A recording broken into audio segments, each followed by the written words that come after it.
जिनको दूर कराने के लिए बीएसपी भी अपनी कार्यशैली के तहत चलकर हमेशा इनके साथ खड़ी रही है और अभी भी खड़ी है, क्योंकि इनका ये आंदोलन देश के समस्त छात्रों व नौजवान पीढ़ी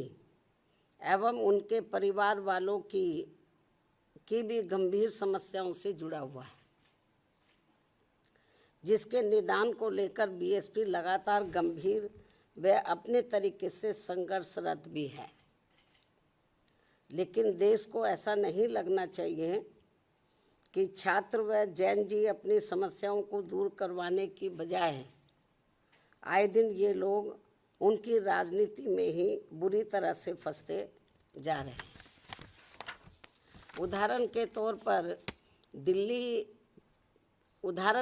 पर दिल्ली के जंतर मंतर पर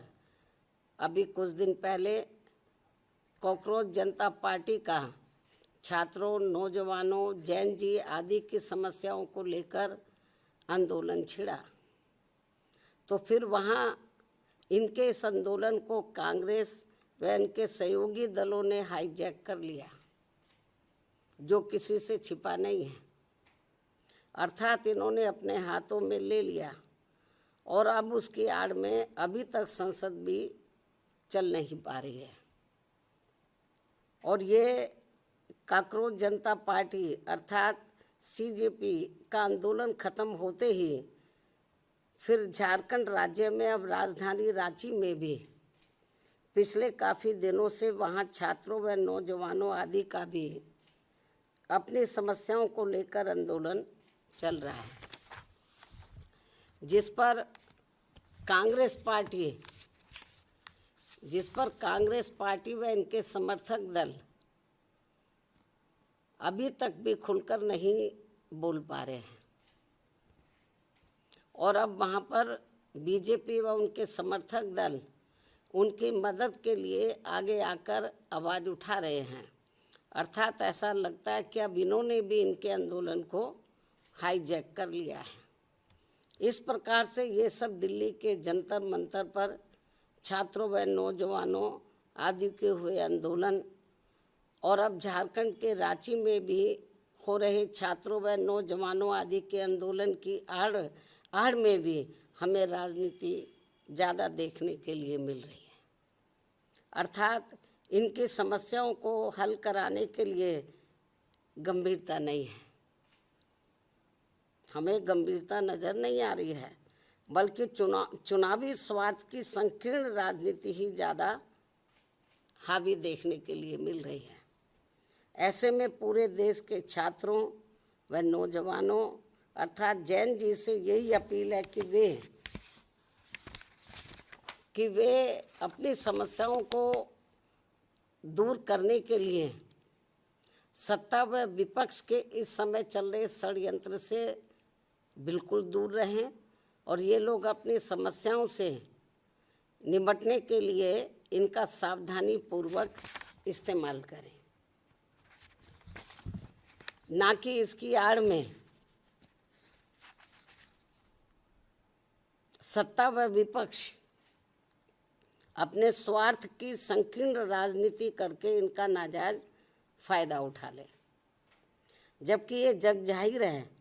कि यूपी में बीएसपी की 4 बार रही सरकारों में हमने छात्रों व नौजवानों को किसी भी मामले में निराश नहीं होने दिया। अर्थात हमने छात्रों व युवाओं की सभी छोटी बड़ी समस्याओं का, खासकर उनके रोटी रोजी का विशेष ध्यान रखा है और इस क्रम में सरकारी व प्राइवेट सेक्टर में भी रोजगार के नए नए अवसर प्रदान किए हैं। अर्थात हमने छात्रों की समस्याओं का समय से निदान किया है और नौजवानों को पूर्व की रही सरकारों में जो सरकारी भर्तियों में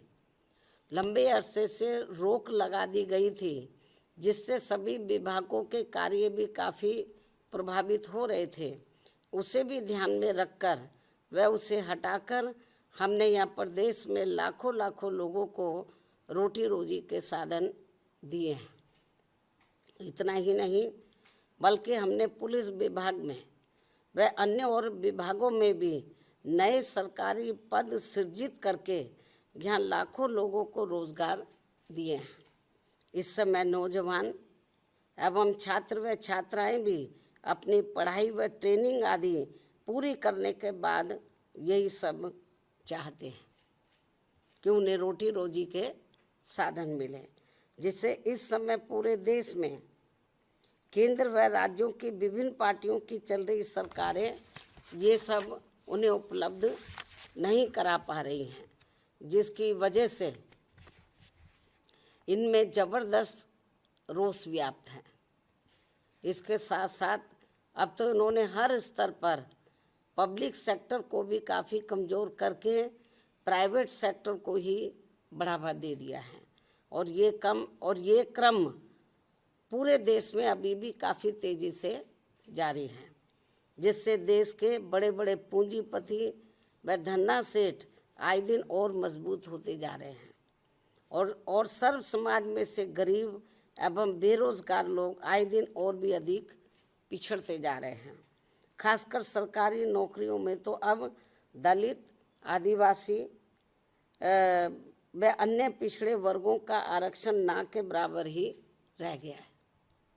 जिसे भी आरएसएस के लोग अब निष्प्रभावी बनाने में लगे हैं। हालांकि हमारी पार्टी प्राइवेट सेक्टर के भी कोई विरोध नहीं है, लेकिन वहाँ इन वर्गों को सरकारी स्तर पर सरकारी नौकरियों में मिल रहे आरक्षण की तरह ही इन्हें भी यहाँ ये आरक्षण मिलना चाहिए, जिसकी व्यवस्था यहाँ नहीं है। जबकि बीएसपी की सरकार ने सरकारी सहयोग से स्थापित उद्योगों में भी आरक्षण देने की व्यवस्था लागू की थी। इस प्रकार से इन वर्गों को सत्ता व विपक्ष की अंदरूनी मिलीभगत से यहाँ फिर से गुलाम व लाचार बनाने की साजिश चल रही है, जिससे बचने के लिए अभी से इन वर्गों को उत्तर प्रदेश सहित पूरे देश में सतर्क व सावधान हो जाना चाहिए और देश में अपनी एकमात्र हितैषी अम्बेडकरवादी पार्टी बीएसपी से जुड़कर इसे सत्ता में जरूर लाना है। जबकि हमने यहाँ यूपी में बीएसपी के सत्ता में आने के बाद सर्व समाज के किसी भी वर्ग के साथ कोई भी भेदभाव व पक्षपात आदि नहीं किया है, बल्कि सभी वर्गों का हर मामले में व विभिन्न क्षेत्रों में कार्यरत सभी वर्गों के लोगों का भी हर स्तर पर यानी कि राजनीतिक, आर्थिक व सामाजिक तौर पर पूरा ध्यान रखा है। अर्थात हमने बीजेपी व कांग्रेस पार्टी एंड कंपनी के लोगों की तरह उनकी जातिवादी, संकीर्ण व पूंजीवादी मानसिकता के तहत चलकर सरकार नहीं चलाई है, बल्कि बीएसपी की सर्वजन हिताय व सर्वजन सुखाय की नीतियों व सिद्धांतों के आधार पर चलकर ही सरकार चलाई है। और ये सब यूपी की जनता ने 4 बार यहाँ बीएसपी के रही सरकार में देखा है। और अब कुछ ही समय के बाद यूपी, उत्तराखंड व पंजाब प्रदेश आदि में एक साथ यहाँ विधानसभा के आम चुनाव होने वाले हैं, जिसमें ऐसे वातावरण में सर्व समाज से बीएसपी को ही कामयाब बनाने की अपील भी की जाती है। यही देश व जनहित में समय की मांग है, जिससे सर्व समाज के लोग अर्थात छात्र, नौजवान, दलित, आदिवासी, पिछड़े, मुस्लिम व अन्य धार्मिक अल्पसंख्यक समाज के लोग तथा किसान, मजदूर, व्यापारी, कर्मचारी व अन्य मेहनतकश लोग भी अपनी खुशहाल जिंदगी बसर कर सके। अतः हर मामले में अब बीएसपी को ही मजबूत बनाना बहुत ज़रूरी है। इस उम्मीद के साथ ही अब मैं अपनी बात यहीं समाप्त करती हूँ। धन्यवाद। जय भीम व जय भारत।